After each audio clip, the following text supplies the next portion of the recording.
आज हम बात कर रहे हैं मंदिर के दो पत्थर। एक स्टोरी है जो आपको लाइफ में मोटिवेट करने के लिए शायद आपको थोड़ी सी प्रोत्साहन दे। एक कहावत है कि वक्त पर खाकर देख चोट, इज्जत तुझे मिलेगी बहुत। इस बात को ज़रा गहराई से लीजिए और सोचिए कि ये क्या कहावत है। आज इसी के ऊपर एक कहानी मैं आपको बताऊंगी। एक बार की बात है, एक मूर्तिकार थे। हाँ, आपने सही सुना। आपको ये पता ही होगा कि ये मूर्तिकार और कलाकार टाइप के लोग जो होते हैं, उनके दिमाग में हमेशा कुछ ना कुछ ऐसा वैसा चलता रहता है कि मुझे ये सब बनाना है, ये करना है या वो करना है, लाइक दैट। कुछ ना मतलब ऐसे ऐसे चलता रहता है। एक मूर्तिकार जंगल में जा रहा था और उसके दिमाग में ख्याल आया, क्यों ना मैं एक मूर्ति ही बनाऊं।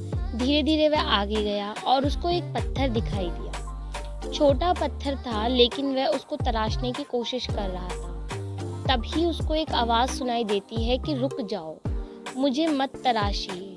वह आसपास देखता है और वह यह डिसाइड करता है कि ठीक है, मैं इसको नहीं तराश रहा। थोड़ी देर बाद आगे जाता है तो बड़ा पत्थर दिखाई देता है। वह सोचता है कि मैं पत्थर पर बहुत अच्छी मूर्ति बना सकता हूँ। उसने ऐसा ही किया।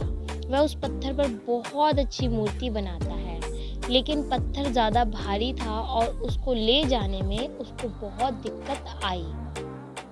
तो उसने सोचा कि मैं 3-4 दिन बाद आ सकता हूँ और इस मूर्ति को लेकर जा सकता हूँ। किसी को साथ मुझे लाना होगा। और वह गांव में चला गया कि मैं किसी को साथ लेकर आऊँगा एंड देन फिर मैं उस मूर्ति को लेकर जाऊँगा यहाँ से।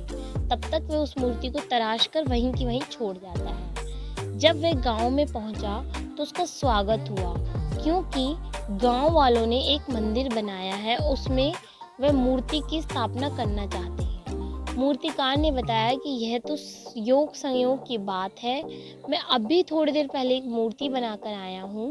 तो गांव वाले उस पत्थर को उठाकर ले आए, उस मूर्ति को जिसको उसने तराशा था।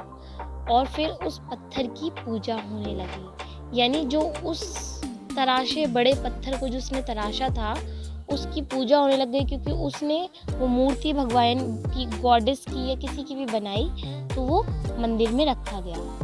तभी पीछे से बुजुर्ग ने कहा कि हमें एक और पत्थर की आवश्यकता है, क्योंकि नारियल फोड़ने के लिए भी तो पत्थर ज़रूरी है ना। तो उसने कहा कि मैं एक पत्थर वहाँ छोड़कर आया था, आप उसको भी लेकर आइए।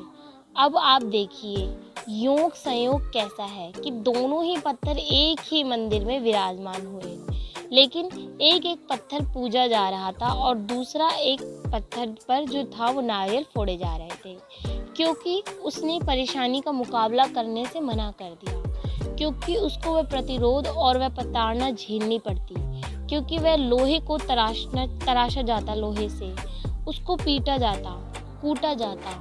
सोना, तभी तो सोना निकलता उसके अंदर से। तो अगर आप इन चीज़ों से दूर भागते हो कि कहीं ना कहीं आपको अपनी मंजिल मिलने में काफ़ी वक्त लग सकता है, इसलिए आप ज़िंदगी में आने वाली कोई भी सिचुएशन से या कोई भी परेशानी से दूर मत भागिए।